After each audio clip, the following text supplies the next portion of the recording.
Welcome, students and fellow professors, to another exciting class at the Comic Book University. Guys, today is the 28th of August, 2016, and on this day, in 1917, was born the king, the absolute undisputed king of comics. You know him, Jack Kirby, without whom there would be no modern day comics the way that we know them today. It's just, I can't see it having been possible. And this is not just speculation. I endeavor to prove those exact reasons why in this class. Now guys, 1917, August 28th, in the tenements of the Lower East Side of Manhattan in New York City, was born Jacob Kurtzberg. That was his birth name, his legal birth name. He later changed it to Jack Kirby. That's the pseudonym he decided to stay with after untold dozens of other pseudonyms. Now, he was born on Essex Street, but very quickly moved over to Suffolk Street. It didn't really make much of a difference, but for the sake of conversation, he grew up on Suffolk Street, and that became his, wait for it, Yancey Street. Anybody who's familiar with Ben Grimm, The Thing, or the Fantastic Four, you know Yancey Street. If not, you'll figure it out quickly. There was by the way, a Delancey Street, actual Delancey Street, and that's the name that they went with and just changed it to Yancey Street. But make no mistake, most of his experiences are from growing up on Suffolk Street. So here's this poor young Jewish kid growing up. He was all of 5'6" in his heyday, but as a kid, he's clearly a lot smaller. He's not the biggest kid on the street, and he would get into fights. I mean, in a place like that. By the way, I did say tenants, right? The tenements. Tenements is really just a back then word for modern day. We would use the word projects. I mean, they were all brick buildings, the red brick buildings, and everything inside was made of wood. The banisters, the stairs, the doors, the walls, everything inside was made out of wood. So everything was a fire hazard, made even more so by the fact that your average apartment in there had one window, if they even had a window. There were people who were inside who didn't have windows. We're talking about, think back in like the Gangs of New York days kind of thing, right? A little bit after that, but nonetheless, same kind of thing where you've got immigrants from all over the place, many of whom simply do not speak English.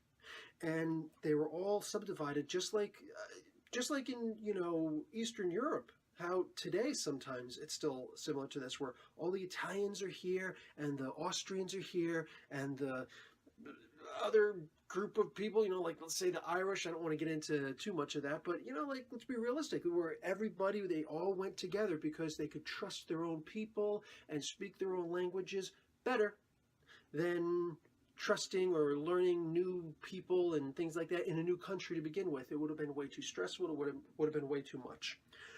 So this is just the way that it was. And he grew up, this poor Jewish kid out here. And yeah, his story is Ben Grimm's story, all right? Except he wound up being a little bit better looking than Ben Grimm by his own admission. So the only thing to do out in Suffolk Street was to wait around on the block until other kids came out and see who's going to eyeball you and get into a fight. See what other kids are going to help you out, getting into a fight. And that's all anything was there, was just getting into a fight, proving how tough you were by your fists. And just, it's not the life, right? Some people, that's a great life. That wasn't his life. That wasn't Jack Kirby's life at all. And the kid, he hated it. And he did anything he could to just get out of that kind of a situation. He knew he was poor, all right? A lot of kids, they grow up poor. They don't realize that they're poor. It just doesn't sink in. It's just, this is life, right? He knew he was poor because he would go on walks, right? He would try and get away as much as he could. His mother wanted to give him a vacation one time, so he got to spend 2 weeks just chilling out on the fire escape of his apartment, tenement. And he loved it. He said it was the best vacation, he'd had when he was a kid, right? You get what you can get. You take what you can get, right? So being younger, the best that he could do to get away from all that was to literally get away, just walk away. Not just walk away from a fight. It's hard to walk away from a fight when people are chasing you, right? He would actually just leave the Lower East Side, and he would start walking up, and he would eventually find more parts of Manhattan. He would find 42nd Street. You know, he would find other streets that were just, wow, this, 47th Street, 52nd Street, this isn't like back home. You know, here's all these big high-rise buildings, and then there's nothing made out of brick. They're actual, different designs. They look nice. They're beautiful. And he would see this, and he loved this. And he would try to get away as much as he could. And he saw the world. He saw art, right? And eventually, instead of going outside and standing in front of a truck to see if, to make sure, how far it would, get close to him before it would move out the way, like a lot of kids did back then, or standing in the gutter and having gang turf wars and getting into mischief and vandalism and nonsense like that, he would sit inside and he would draw. And he would draw with anything that he had available to him. There was one time where he got in trouble with the landlord. His mother didn't yell at him, apparently. She loved the idea.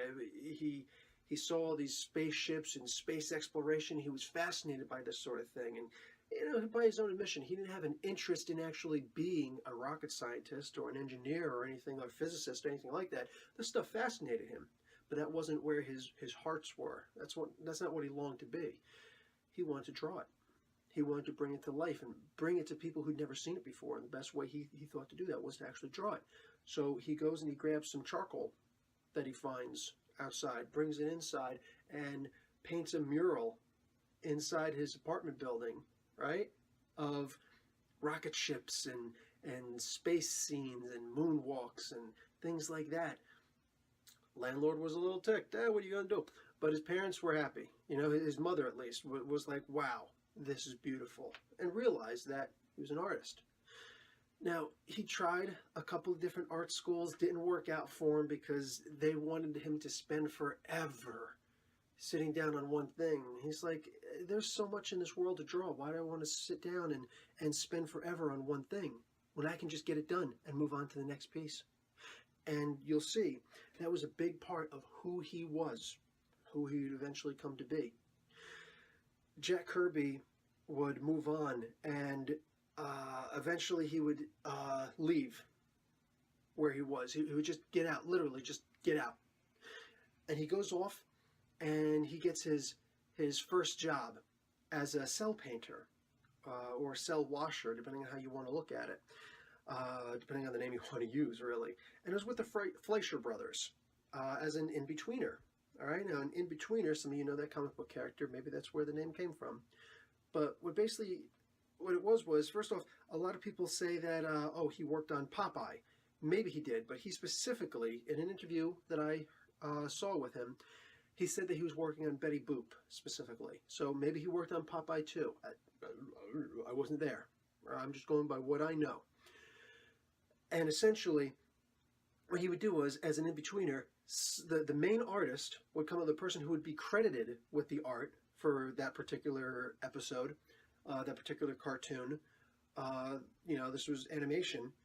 The artist would sit down and draw a couple of different panels. Like first the guy's over here, then the guy's over here talking to this guy, then the guy's all the way down the street, and all these different things. Well, the in-betweeners, they were responsible for getting the people from here to that scene, to that panel, to over here, and all the things that they had to do in between, right?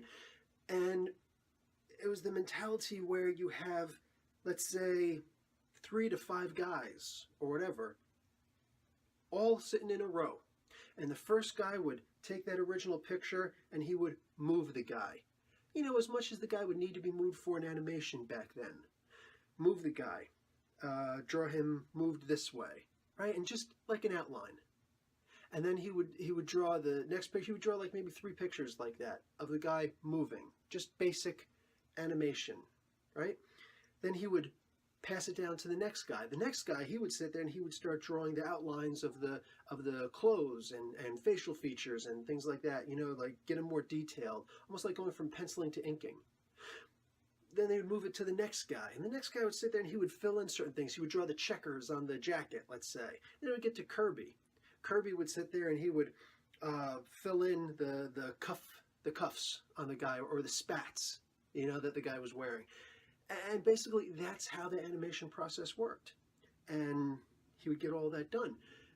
He did that for maybe 2 weeks by his own admission, and he quit. Literally, he not even just gave his notice. No. He got up, and he walked out, and he never came back. And apparently nobody asked about him, whatever, because he just his heart wasn't into it. It was good money, but he didn't want to work. That's the job where he realized that was his first job. He says, you know what? I don't want to work for the money. I want to work because I love doing what I'm doing. If I'm not happy doing what I'm doing, it's just a factory mentality. And that's the way he saw it, was that he was just working in a factory. His father worked in a garment factory, right? Making clothes, just down an assembly line. And he was basically working in a factory also, just drawing instead. And that's not what he wanted. And he was young. He had the option to just say, this isn't what I want to do. And if I'm not happy with what I'm doing, it doesn't matter what kind of money I'm making. Got up and he walked out. Pretty noble. Moving on. His second job was working comic strips in single panel health advice cartoons. Here he used the name Jack Curtis, with 2 S's apparently. Mind you, I'm not going to go into all the different names that he used, because again, his pseudonyms were too many for anyone to possibly remember, write them down, whatever. He used a lot of pseudonyms. He eventually stuck with Jack Kirby. It sounded a lot like Cagney, James Cagney, right? Not my time, but I'll throw up a picture of James Cagney. Anyway, so that's what he eventually settled with. But up until then, he played with a lot of different names. And mind you, it's not that he was embarrassed by his Jewish heritage. Absolutely not, in any way, shape, or form. None. More specifically, it was that's simply the way that people did it back then. That's the way that people did things. So he was kind of playing the game, in a sense. He got to be somebody else, which he wanted to be someplace else. Why not be somebody else, right? But he was always his original self. It's just he wanted to change his name, not because of shame, not because of embarrassment or anything like that. That's simply the way that the game was played. And eventually he did legally change his name to Jack Kirby. It's the name that he's satisfied with and he stuck with. So working these advice panels is basically he would be commissioned to draw a single panel. All right, think like Family Circus, if you remember those cartoons. I'm sure they're probably still around, whatever.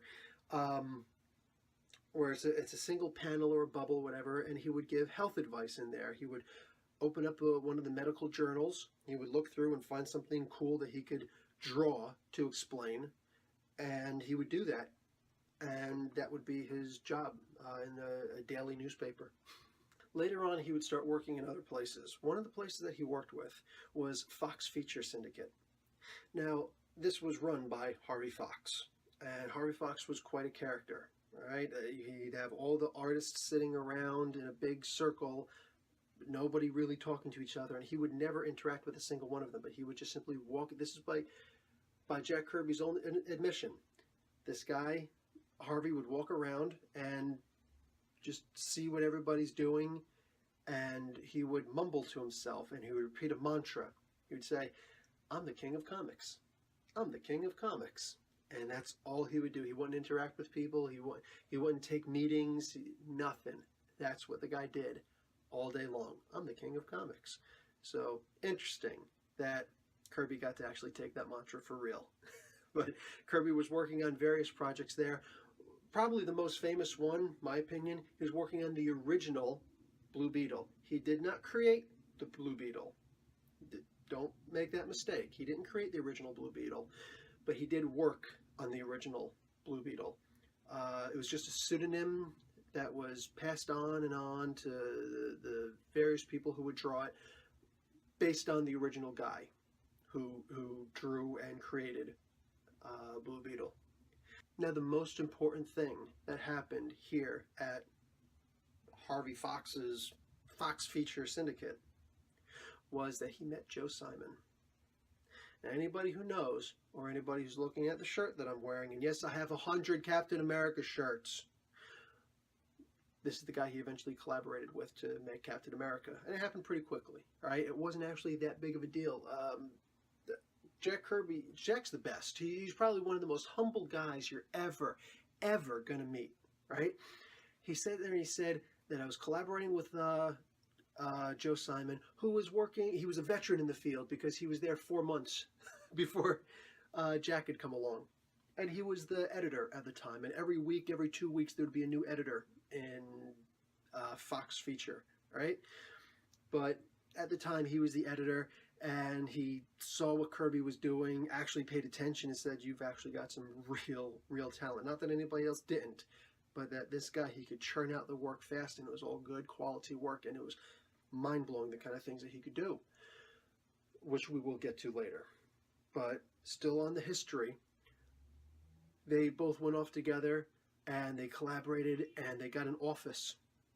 And in this office, that's where they came up with the idea of Captain America. This was for the original Timely Comics, which would eventually become Atlas Comics, which would eventually become Marvel Comics.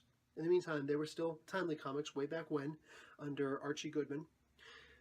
And what they did was, there was the threat of war, right? World War II was looming. This was still several years before America actually joined the war, but there were actually Nazi sympathizers in America at the time. Maybe not too hard to believe, right? But maybe. Anyway, there were actual Nazi sympathizers in the States, and all sorts of people say, well, we should go this way, we should go this way, we should join the war siding with Germany. No, we should side with the war with with England and do this and that and all sorts of different things like that.